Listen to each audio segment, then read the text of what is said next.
The Heartsine 350P is one of the smallest and lightest AEDs on the market. It also has one of the lowest operating costs of any AED.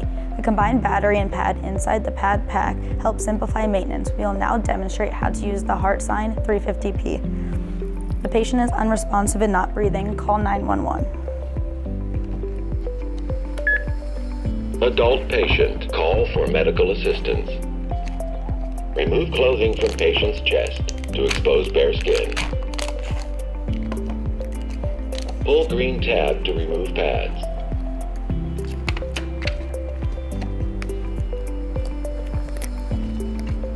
Peel pads from liner. Assessing heart rhythm. Do not touch the patient. Stand clear of patient.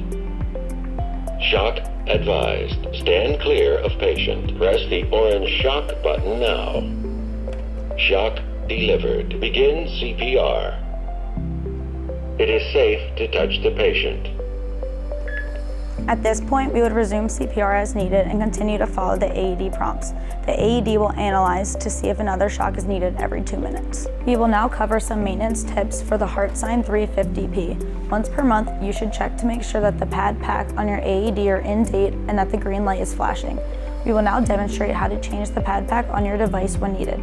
The expiration date on the pads and battery in the Heartsine 350P is printed on the back of the pad pack.